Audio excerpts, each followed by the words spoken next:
We came to Cambodia for many reasons.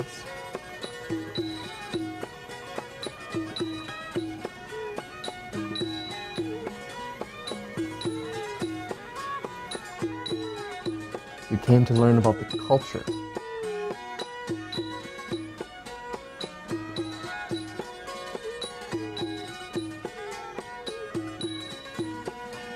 to discover the complex relationship between Cambodians and the natural world.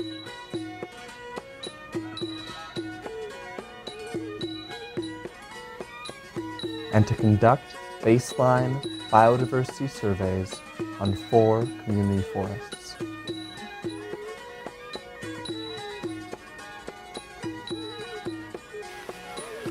Come rain or shine. And as researchers, we wanted to document wildlife by integrating local knowledge with modern field techniques. What we didn't expect to find is the level of exploitation and corruption that is destroying these community forests.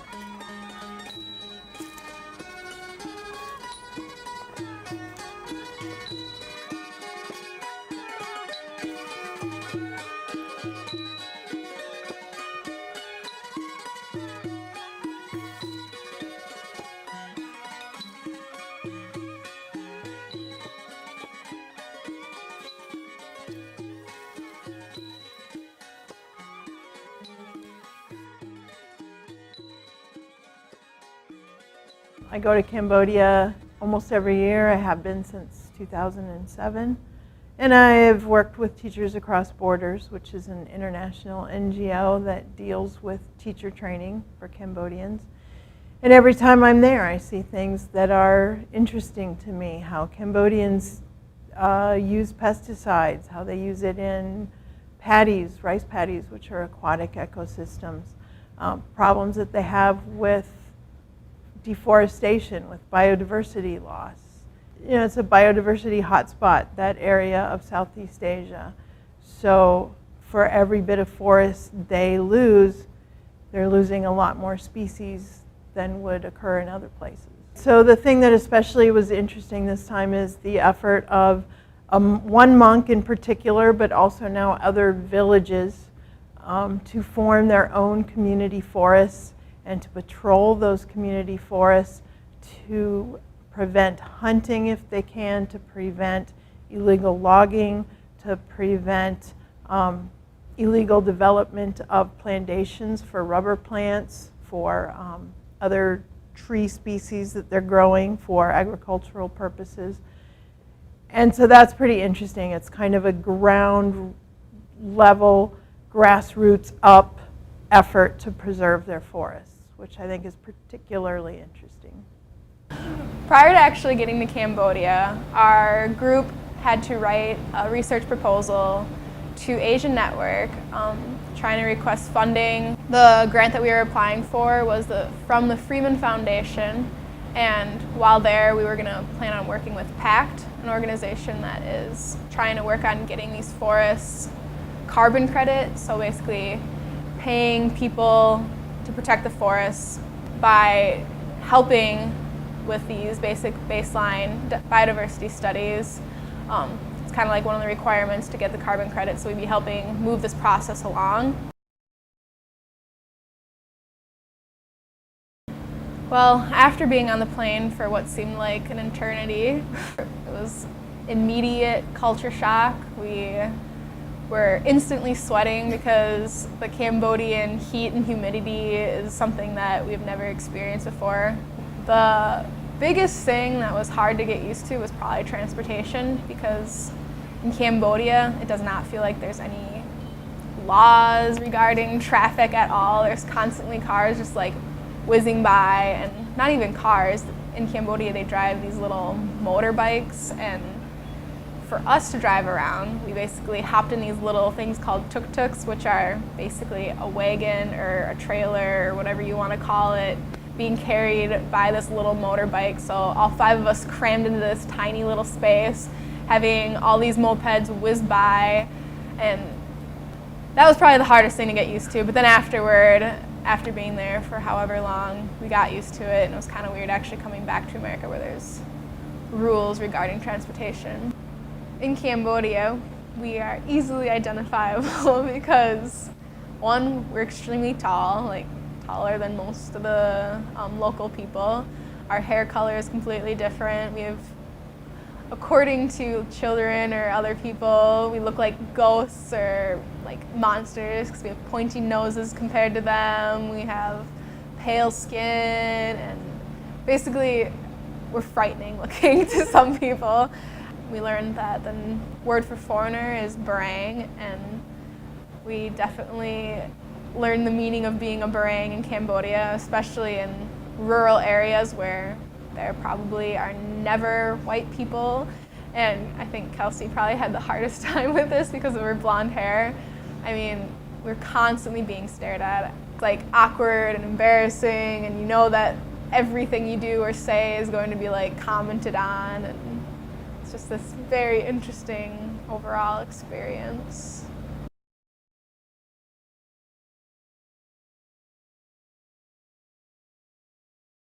Even though we were very obviously foreigners, or as the Cambodians say, barang, we still wanted to delve into the culture of Cambodia and get to know the history. And so we made a point to visit Watts in all the different cities that we were in Siem Reap and in Kampong Thom and Phnom Penh. One of the most remarkable places we visited was the ancient temple complex of Angkor Wat. It was built from the 9th to the 15th century, and it covers over 400 square kilometers. And just recently, in 1992, it became a UNESCO World Heritage Site. You can see in the temples a lot of Hindu and Buddhist influences reflecting the king's beliefs at the time when they were built. The most famous of these temples is the Temple of Angkor Wat. And it was amazing to see the intricate wall carvings and just the enormous size of this temple that was built. In their day, these were the largest cities in all of Southeast Asia, if not in the world. So it was a remarkable sight to see. Cambodia is known for two very different things here in the United States. One being the ornate temples built during the Angkorian era by the Khmer Empire, which include most notably Angkor Wat. And the other thing being the genocide that occurred in the 1970s. During the 1950s and 1960s, Cambodia was largely neutral. However, during the Vietnam War, Cambodia was used as a base of operations for several North Vietnamese camps, as well as Sihanoukville, which was used as a port by the North Vietnamese. Now, because of this, the United States bombed the border between Vietnam and Cambodia. This led to a coup with General Lon Nol, who was more aligned with the United States, who overthrew the king and then led to more operations by the United States within Cambodia to combat the Vietnamese.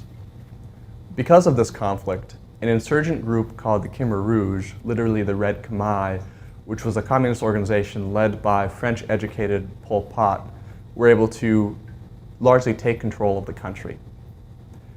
Now, the Khmer Rouge were largely comprised of the peasantry of Cambodia, but they were able to essentially rise up and take over much of the country and eventually overthrow the Lon Nol government and take Phnom Penh.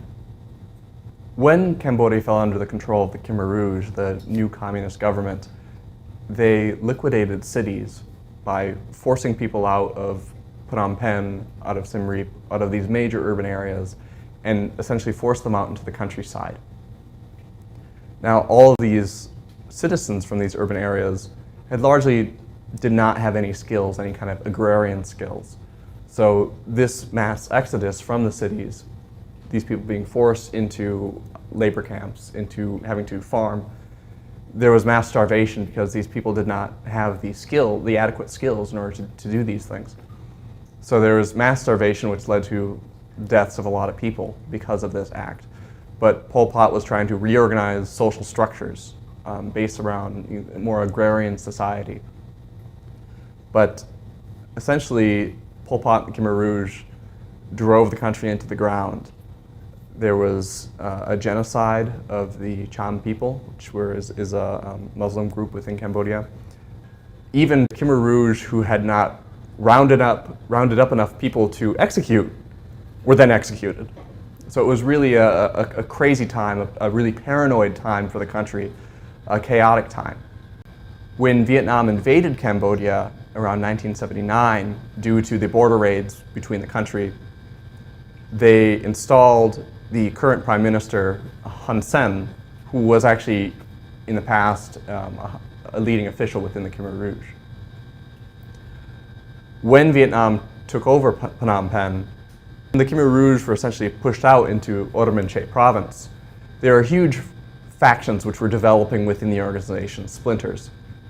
So to the point where at An Long Vang, Pol Pot, once the leader of the Khmer Rouge, was actually put on house arrest by another Khmer Rouge official, Tamak, who would later be called the Butcher because of the atrocities that Tamak committed. However, Pol Pot would eventually die in Urumqi around An Long Vang. The official cause is a heart attack, though there are some who suspect that he was poisoned by Tamak. With Cambodia now largely controlled by the Hun Sen government, the Khmer Rouge were eventually dissolved around 2000, leading to our present-day unified Cambodia. Despite being a unified country finally, Cambodia is still filled with problems. A lot of these areas, through all this fighting, a lot of these areas are still minefields. There are still mass grave sites that we call the killing fields, which are still uncovered, still filled with bodies. So a lot of the issues that you see in Cambodia today are caused by all this conflict that had occurred in the 1970s. Since the Khmer Rouge targeted intellectuals, people with educations, people who spoke multiple languages, essentially, the people who largely lead to the development of societies. Since they targeted these people, since they perceived them as threats, today Cambodia is deficient of doctors, of teachers. And because of this, Cambodia is really suffering because of it. Since Cambodia is still largely recovering from these atrocities, the country is really doing everything it can to start to gain economic growth. And really the country has expanded quite a bit economically since this time. However, they're doing this largely on the exploitation of their natural resources, to the point where, although they're growing, they're not doing this sustainably, which, though that short-term gain, we end up with long-term problems if this continues. When working in Cambodia, we hadn't previously realized that there's largely a counter-history. I think the first realization of this was when we were talking in Paav, which was the last stronghold of the Khmer Rouge, to the degree that Pol Pot's house is up there. Right off of An Long Vang, which was the location where Pol Pot died. We were working with former Khmer Rouge soldiers who were fighting the Hun Sen government until 2000, until the dissolution of the Khmer Rouge. They believe that the atrocities committed in Cambodia were not from the Khmer Rouge, but from Vietnam. They claim that there were Vietnamese spies which essentially infiltrated the Khmer Rouge and committed these acts. So we are being told by former Khmer Rouge soldiers that the Khmer Rouge was okay. So that's not too surprising. We weren't surprised that they had essentially justified their own actions in some way. What we were surprised by is that we had the same story repeated from a lot of people. We came in contact with people who were in Siem Reap, working at touristy, artsy gift shops,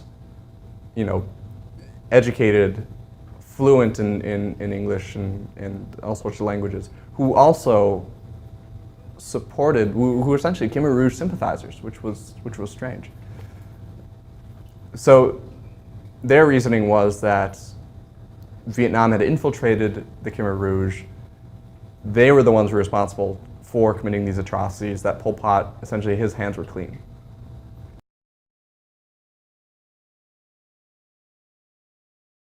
The main reason that we wanted to do research in Cambodia in these areas is because the deforestation that is occurring, which we saw everywhere while we were there, and it's becoming a big issue and people need to know about it and something needs to be done. So deforestation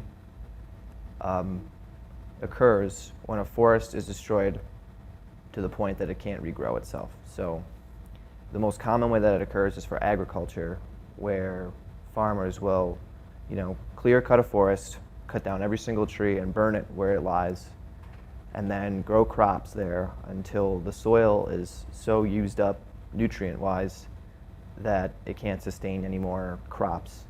And so when that happens, the farmers move a little bit farther into the forest, cut down more trees, burn it all, farm again, and basically just leave the land behind them unusable, especially for growing forests. I mean, it basically turns into grassland or savanna, and basically undoing what the forest had done to expand over hundreds of years or however long it took the forest to grow in that area. So in Cambodia, we saw a lot of deforestation for agricultural practices, but we also saw it for illegal logging. They want logging out selective wood species that are rare and more desirable for special things like really nice teak tables and mahogany stuff. So there is like a point source damage where illegal loggers will come and take out a certain select tree and then leave the rest alone.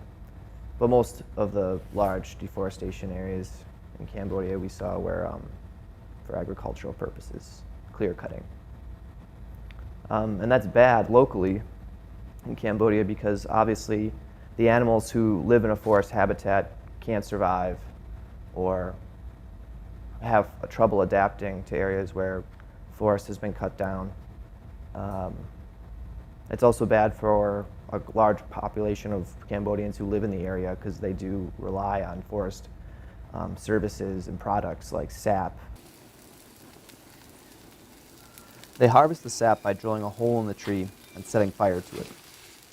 They eventually put the fire out, but the heat generated by the fire gets the sap flowing.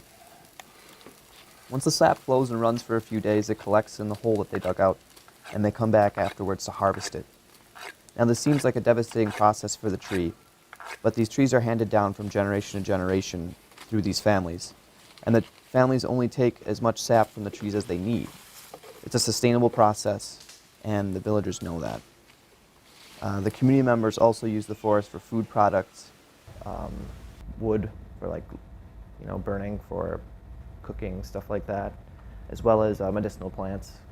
So when the forest gets clear cut, they lose those resources, and that's a large problem for a lot of people. Globally, deforestation is bad because forests take a lot of carbon out of our atmosphere. So especially tropical forests, because tropical forests work all year round because they're always photosynthesizing, whereas northern forests have a lag in the wintertime. So when we lose forests, we're also losing our carbon recycling or carbon sequestering, resources.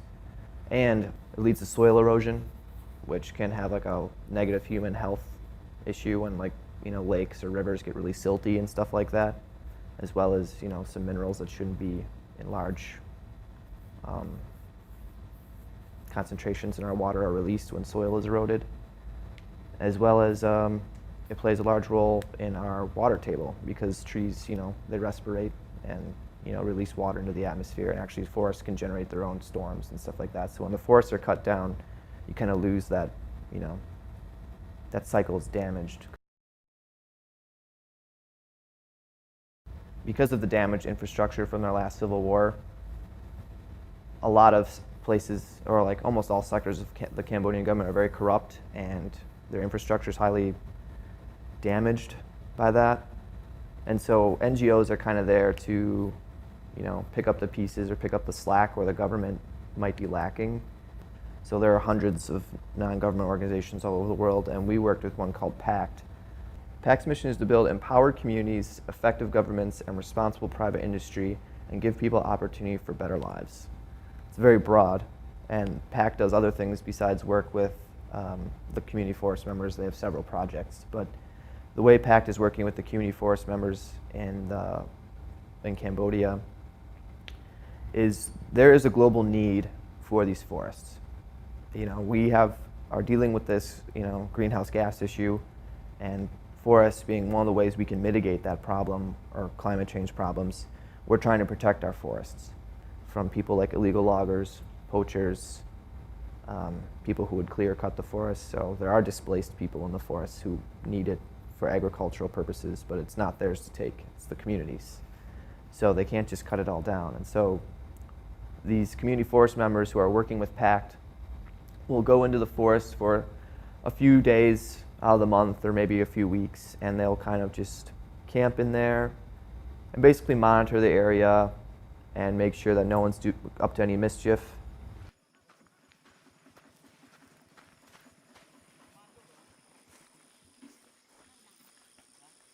Oh, look at that.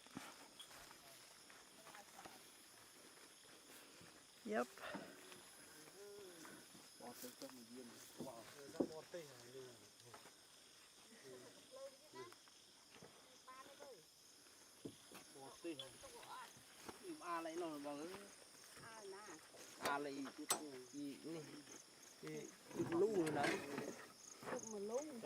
Logs back here too.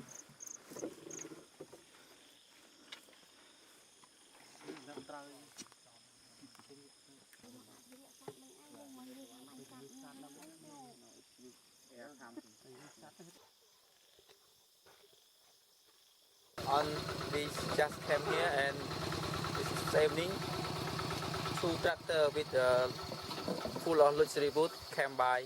So this is a forestry communal forest that come with us, and now she stopped the tractor and also with one gun for hunting. So this is the illegal logging, and all the logs will be confiscated here and will be sent to forestry administration. What did you say about the log on the bottom? Yeah, all of the logs are luxury wood, and the bottom log, the log at the bottom, costs $1,000. What do they use it for? Like let's trophy, just you design some picture on the log and paint it with the paint, and it will be sold at the I don't know what amount, but maybe $1,000. Not only are the community forest members responsible for stopping illegal logging and illegal poaching within the community forests, they're also responsible for documenting wildlife. While we were in Cambodia, we held a workshop for these community forest members to share some of our knowledge about how to systematically recognize, document, and identify animals within their forest. I spoke with a few of the community forest members about why they wanted to protect the forest. And one woman in particular had my favorite answer. She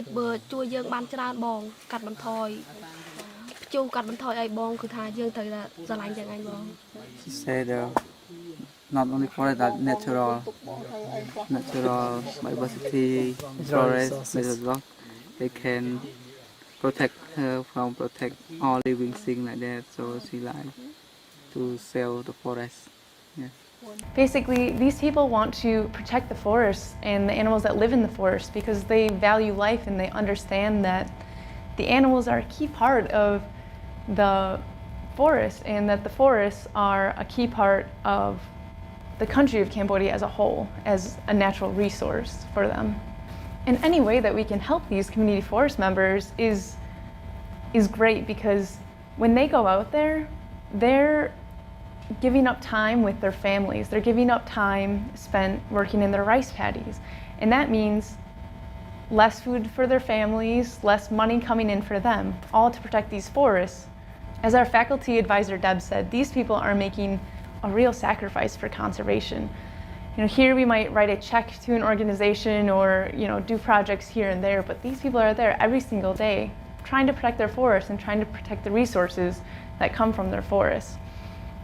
And this job is even made more difficult because of the number of illegal poachers and illegal loggers that are constantly trying to cut down these forests for the short-term benefit of selling the wood or selling the animals, without the realization that long-term that's really gonna hurt the forest, and pretty soon there's gonna be nothing left, and these natural resources will be gone. Although the community forest members may not understand exactly what carbon credits are or what they do, and although it hasn't happened yet in Cambodia, these people do understand that this is very important to protecting their forests, because this is a way that they can bring in more money to the forest to help protect the forest by giving these community forest members uniforms so that they can be more official and have more authority over the illegal loggers and illegal poachers. The money could also go to putting up like stations or like huts within the forest where these community forest members could stay while they're out there, so their time wouldn't be so difficult and more people could get involved and people could be there more often.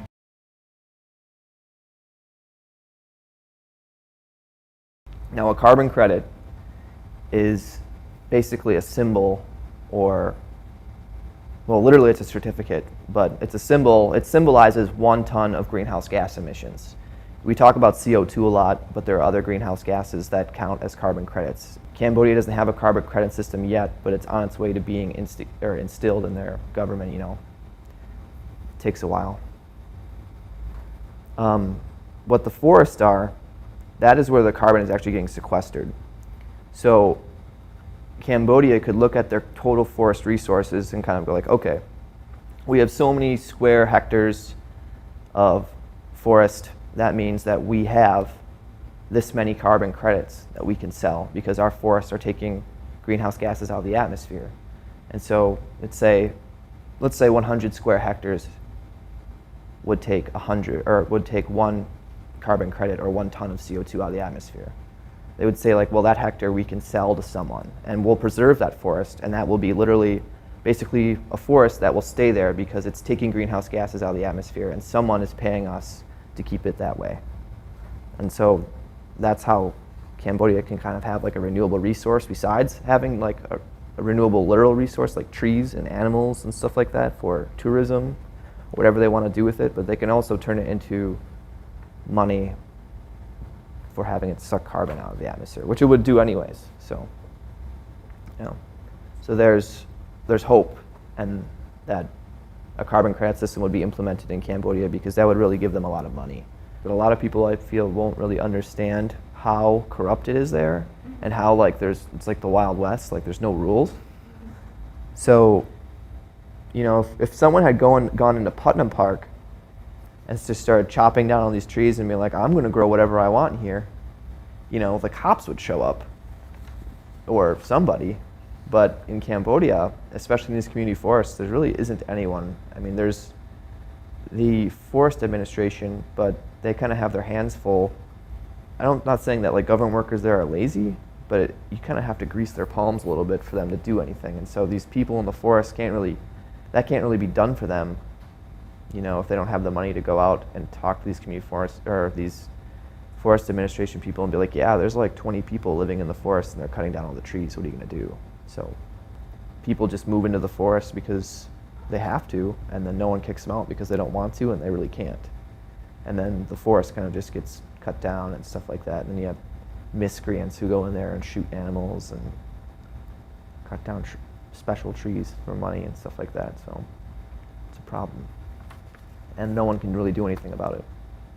But if the carbon credit thing had been would be implemented, there'd be a stakeholder outside the country or maybe inside the country who's really concerned about the forest, and so they would probably they'd have an incentive to stop people from doing those things because someone would be paying them big money not to protect it. You can't sell carbon credits if you don't have a forest. These are locally managed forests, and so the people there don't really understand why we want to preserve the forest. Besides, there's a religious issue where Buddha was very for protecting the forests, and their purity and stuff like that, and that's why a lot of people do it. But there's also a scientific reason that these people are pretty aloof about. If you went up to the average Cambodian person and was like, do you know about carbon? What is carbon? They would be like, I have no idea what you're talking about. They don't understand, they don't have a periodic table of elements, they don't understand the carbon cycle, because their education system is nowhere near, teaching about that. And so how do you convince people to protect something if they don't understand why they should be protecting it in the first place?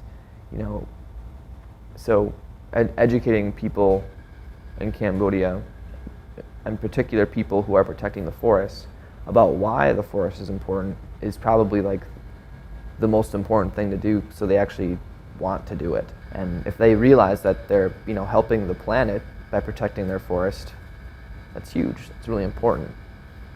So the way the system is set up with logging, a very small number of people can make a pretty darn big pile of money.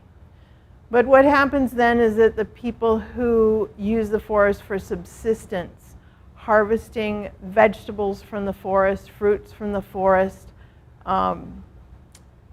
mushrooms are a pretty good economic crop in the forest because they're renewable and they get a really good price for them in the city. If you cut down the trees, a lot of smaller level people lose their daily income.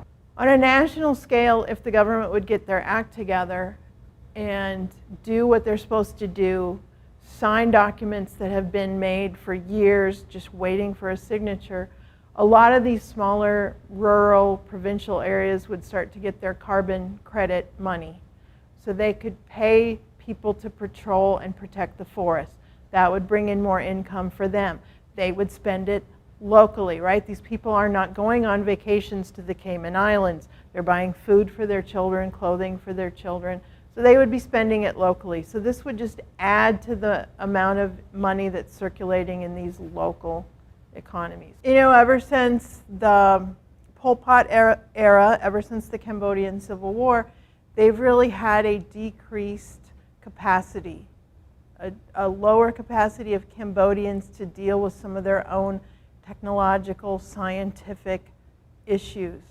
A lot of scientists, professionals, teachers, professors were killed, and that set them back quite a bit. So even if they need things like biodiversity surveys, they themselves do not have the training, the capacity, the equipment to do some of these activities. So by us going in, we've got more equipment, access to equipment. We've got, in our case, trained students with decent equipment, with the capability of going in there and doing what needs to be done, which helps them. They need that data. In particular, requirements for them selling their carbon credits mean that they need to have biodiversity information as a baseline, how to get that baseline information. So we help them get the information, but also by involving Cambodian students from Pischke University, we're increasing their capacity to then later do these things on their own.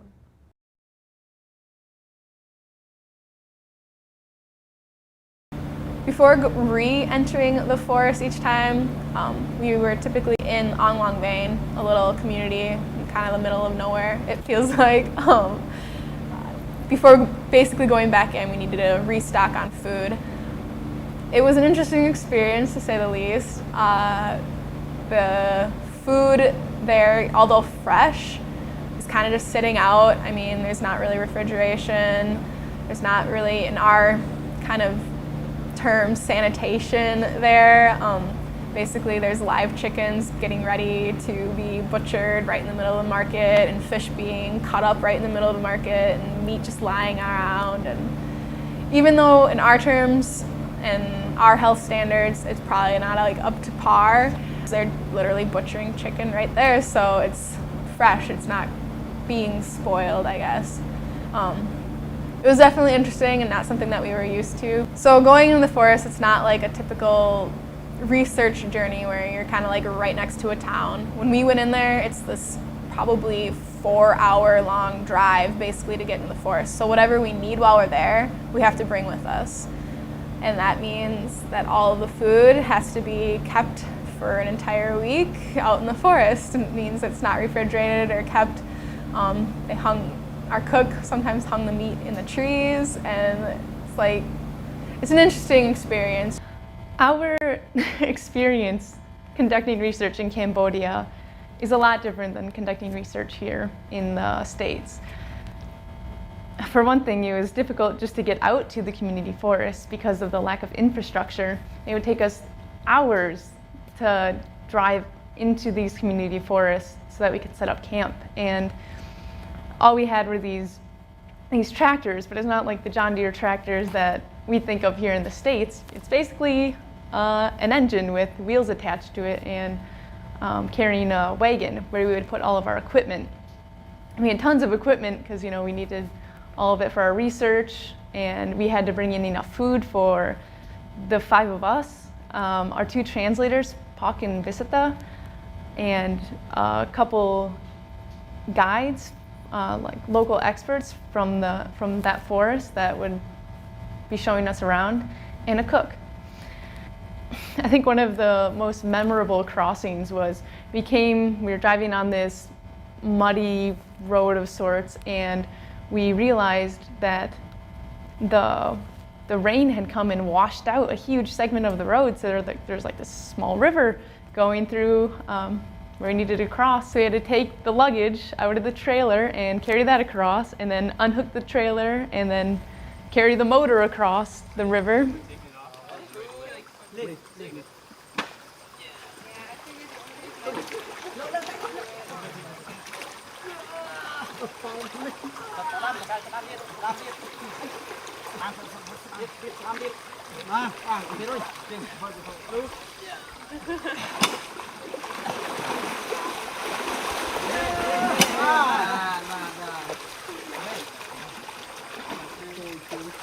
And then after that, carry the wagon across and then reassemble everything on the other side.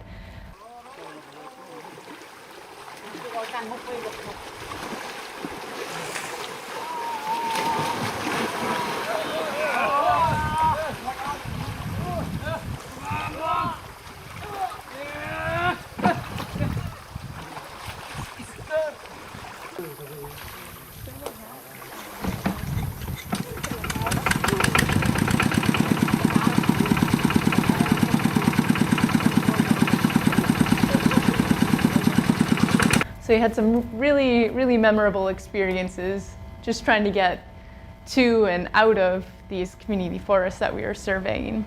Once we got there, we would set up these trail cameras that could take pictures at night and everything. We would really rely on the expertise of the local guides that came with us to know where to set up these cameras, where there would be the most animals crossing through. Then once we did that, we finished setting up our camp area with tarps to keep the rain off of us, and our hammocks with mosquito netting so that we had some protection from the bugs. Then the next morning and every morning after that, we got up around 4:30 a.m., sometimes earlier, depending on how far away our transect was, or how far away the place where we were going to begin our survey that day was, and hike out there so we could be there ready to go at sunrise, because that's when birds are most active. And this first survey we did every morning was a bird survey. So we'd go out with an audio recorder and record their songs. We would also have a camera or a couple cameras so that we could try to take pictures of those that were close by. And we had 2 groups doing this. on different transects each morning. And then around 9 or 10, when the birds stopped calling, we would come back to camp doing another mammal survey as we came back, looking for tracks and documenting them, measuring them, taking photos and that sort of thing.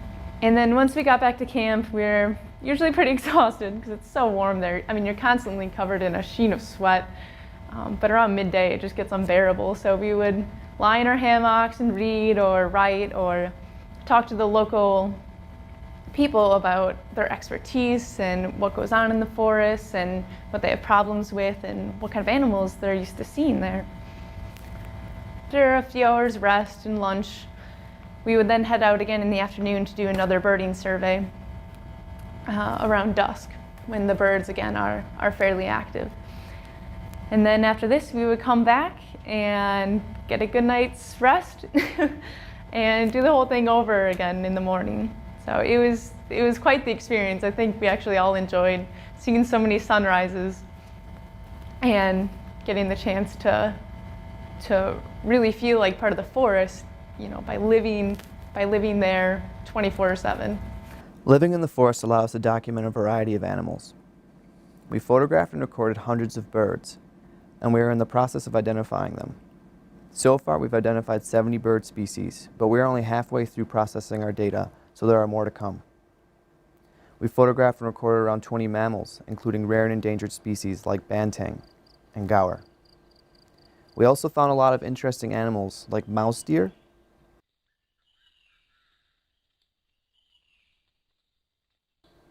muntjac deer,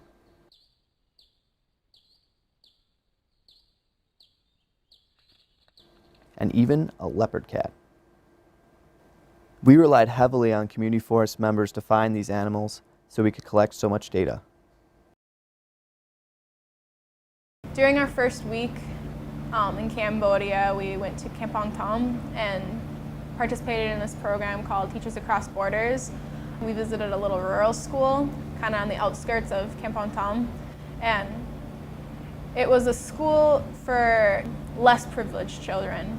Although the conditions seemed bad, the children there were extremely happy. Like, they looked like any other children you would see in America. They were giggling and shy when we first got there, but then warmed up to us and sang us songs and played games with us. However, the government of Cambodia doesn't seem to have the funding to support the education system there. There doesn't seem to be money going into new facilities, doesn't seem to be money going into even teaching teachers how to educate students. There's not like a great program there. That's kind of why there's this Teachers Across Borders project to help teachers know what they should be teaching their students, like get up-to-date information on what's kind of going on and what, like especially in the sciences, what kind of things are happening around the world. I've been in Cambodian classrooms. They'll invite me in for me to speak. What's it like in the United States? How do I find Cambodia when I arrive? And I've had Cambodian students ask me, is Cambodia different than the United States?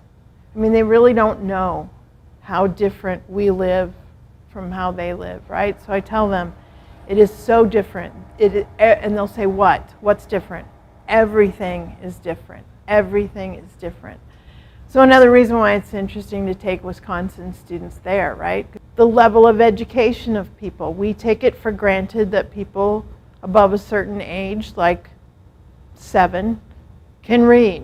And you cannot take that for granted in Cambodia. So how many times were we in these rural areas and I needed somebody to read something in Cambodian for me and they just shook their heads and laughed. I can't read that, I can't help you, right? Or you want somebody to sign the receipt saying that they received money from you and all they can do is mark an X, right? So again, that goes to how different that is for us being there. All those things are different.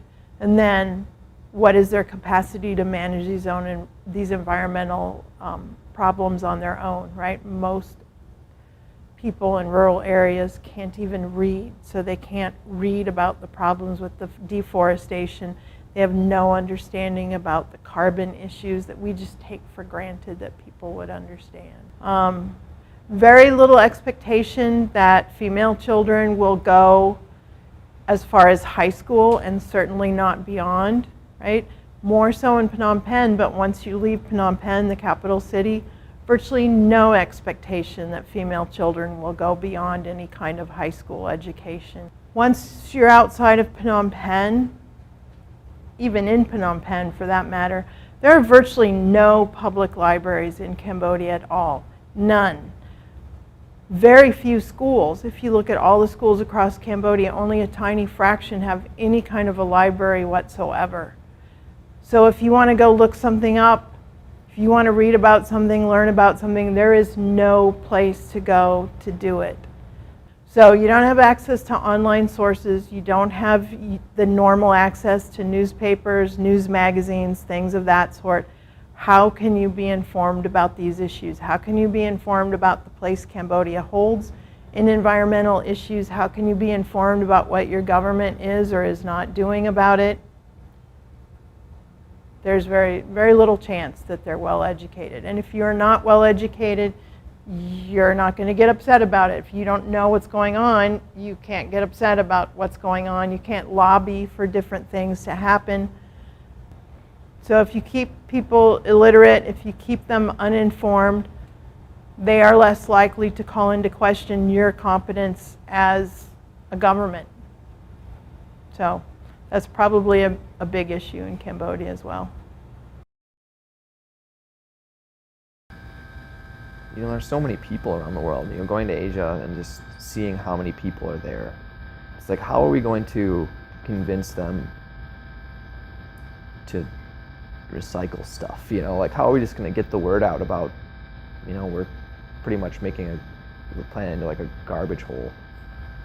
So I think I'm a little bit more concerned about whether like it's even possible to like fix these problems. You know, I'm a little bit more daunted by what I found in Cambodia, especially with like, I've never dealt with a government so corrupt that like literally anything you ever needed from them is pretty much impossible to get. You know, here I could go I could walk into the library. They don't have libraries there, you know. It's like, it's so hard to deal with a situation like Cambodia because, no offense to the people, but they're kind of ignorant to a lot of stuff going on, and it's not their fault at all. And their government is really corrupt and bogus, and that's going to be, you know, the biggest hoop to jump through when it comes to fixing this stuff. You know, I think the solution for Cambodia has nothing to do with ecology or environmentalism per se, right? It's bigger than that. I think it's the government. I think it's the rampant use of graft, of corruption as a way to run your country and conduct your government. And until they can bring that in line with most industrial modern countries, until the government is managed by the rule of law, until they follow the laws themselves that they've actually put into writing, none of those environmental things can take place, right? Until they fix that, education will continue to be poor. The Forestry Administration will have trouble dealing with illegal logging and may choose not to, and may themselves be benefiting from illegal logging. So until they use rule of law and bring the corruption under control, there's probably no hope for the issues of environmental concern. Although this work is incredibly difficult and it seems ridiculously daunting at times, there are a lot of people there working to protect these community forests. Bon Salut, the community forest members themselves, there's a lot of outside influences like PACT and groups like ours that are going in there, as well as a girl we met, her name is Madeline, who is there comparing communities with and without community forests. He's like a real monk. I've talked to lots of monks and he really cares about the people and really cares about the community. And so he doesn't just sit up in his high watt and like look down at the people. He like goes into the community constantly, talks with the people. He like walks through the forest. I got pictures of him like going through the like water and like getting mushrooms. Like he is a part of the forest and he's a part of the community. And so because he's so involved in the forest and involved in the community and he's constantly talking to the people, people understand him, respect him, understand his views, and they do what he does. Yeah. So he does something and they follow him. Lead by example. Yeah, lead by example, exactly. And the only people who do come in to cut the forest and kill the animals and do whatever, they're mostly not in the community. So it's mostly people from outside who hear about the forest and they're like, oh, weird, animals, and they go in and kill them. Yeah. Yeah, like we did do interviews in this one village that wasn't a part of the community, and we asked him what he thought about the forest, and he's like, oh yeah, the people in the forest are so lucky, like it's so easy for them, like they can just go into the forest, get mushrooms and sell them for like $2.50 a kilo, like it's so lucky for them, they have so much, and here we have nothing, like we don't have land, the company took our land, we have nothing, so we go to Thailand to work in factories. And he like pointed at all the houses, he's like, yeah, they went to Thailand, they went to Thailand, they went to Thailand. He's working in the plantation, they went to Thailand, and like everyone was gone. Yeah. Everyone's working in Thailand. So it's really, really important for the economy here and for people. We did interviews with different people living in different parts of the forest. And so as you get really deep into the forest, people talk about the forest. They get all excited about it. Yeah. Like we talked to this one person who helps protect the forest. And he's like, during the dry season, people come in and cut the forest. And I only sleep 3 hours a night because I'm constantly in the forest. I go home, eat rice for half an hour, and then I go back to the forest. And he just gets so passionate about it. And like, what do you do if you find someone? Like if you find someone and they're like killing an animal or they're cutting a tree, and he's like, I would catch them. And he gets so passionate about it. And he's like, he loves the forest. And he's like, yeah, I only sleep 3 hours, 4 hours a night. So That's here in Sorn Rukavon? that was here. The forest here, the forest that's been protected by Bonsalud. It's a real forest, and because of that, it supports the people more. And so there's more animals, there's more life. There's like it feels more like a forest. Buddhism is very much about the environment and very much about animals, like people and spirits living inside of the trees and living inside of the ground. And so he's just adding that extra, by ordaining the trees, he's reminding people of that and adding that extra level.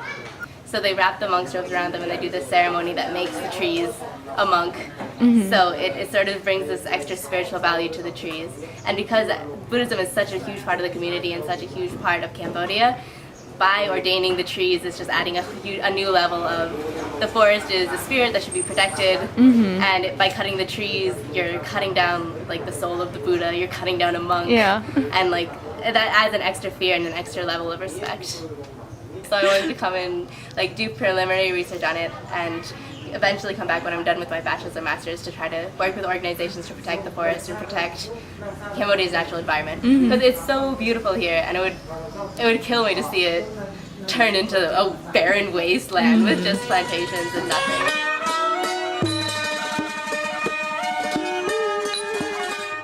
People who grow up in a place like Wisconsin where they're safe, where they have enough food, where their families are nice to them, where they have not only a right but an expectation that they go to school as long as they want to go to school, and that as 4th graders or 5th graders they don't have to go out and work to help their family make a living. I enjoy taking students to a place like that so they can see what these other people have to deal with and how hard just basic life is, right? And then take students like you and Joe and Joel and Brianna and have you see that, right? And have you work under really difficult conditions and have you perform brilliantly and get everything done and have a stiff upper lip, and not only that, but a humorous upper lip, right, the whole time. That's really good. I look back on that fondly. I certainly will probably never have the opportunity to work in such a interesting, strange place. You know, to the degree where we had to. I mean, where else can you say that we had to, you know, essentially redesign our study locations because there's currently warlords in the region. That's something that's, I think, a unique experience for most undergraduate students doing research. Certainly, it's not like it's a, you know, white sand beach location that you like to go to Cambodia, you know, but it's just so fascinating, you know, to work there, to try to figure out the place, you know. And then there's a strange nostalgia to that, and I would like to go back if somehow, someday. I'm certainly right now trying to find excuses to do some Cambodia research in grad school or something. You know, it's a place that kind of hooks you, and you got to go back. I guess I was really surprised by how nice everyone was to me, or like us. And I mean, that has to play with, they kind of idealize Western culture a little bit, a lot. They do. So like being, I guess, like white. I know I've never had to like feel different about being white here in the United States or like anywhere really. I guess South America, but when you went there, it was just like, whoa. It was kind of like a spectacle sometimes, which kind of weirded me out because I never felt that before. I've always been around a demographic like me, but being there, I was definitely a sore thumb, which was different. I'll always remember that. And I was also surprised by how much they didn't really care that like we kind of blew up their country a lot in Vietnam and stuff, like with the whole bombing of, you know, I mean, we kind of messed their country up big time and like definitely played a role in the history of their, you know, Southeast Asia and like why some places aren't very nice right now. All the bombs and mines and stuff like that. So I'm surprised that they weren't like pissed off about that. Like, no one ever told me that or like my uncles or anyone who was in Vietnam, like they weren't mad at me for that. You know, even those Khmer Rouge, ex-Khmer Rouge soldiers didn't really care that we were there. Everyone was happy we were there, you know. They were happy that we took an interest in their life. One of my favorite parts of being in Cambodia, and the part that I miss the most, were our translators and our cultural guides, Hawk and Visita. They made the stay in Cambodia amazing. They made us feel comfortable. They helped us understand basically everything.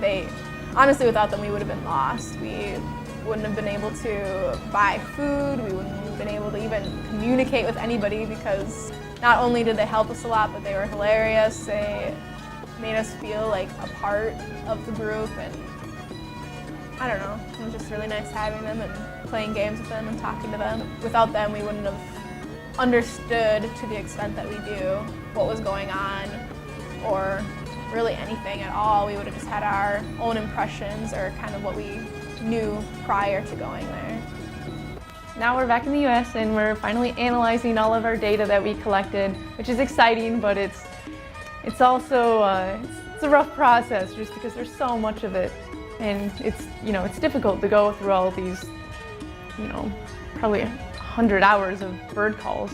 I think we all realize that the people that we were working with in Cambodia are still out there every day trying to protect their forests, and they have a much harder task than us. So anything that we can do to make their work a little bit easier and help them to protect their forests is well worth it. Already, a lot of our data is being used by both PACT, the non-government organization that we worked with in Cambodia, as well as the Forestry Administration. Additionally, our faculty mentor, Deb, has used our data and our project as kind of a springboard to getting other grants to have more people go to Cambodia and more money go into helping these community forests maintain themselves and not be destroyed by all this illegal activity. Deb has just been working on a grant through the Alliance of Religions and Conservation called the Critical Ecosystem Partnership Fund. And so it's going to be things like that where we're hoping that the research that we've conducted and the data that we gathered will be helpful beyond what just our project was about. I mean, we would really love it if it could go on to do much more. If some of the work we've done helps get more attention to it, if some of the grants that come out of the groundwork that we've done help them get more funding to pay them a little salary to help pay the price of the fuel so that they can actually have decent food while they're out in the forest, maybe uniforms to make them look more authoritative when they encounter poachers or loggers, then I'll certainly think my time and effort were worth it.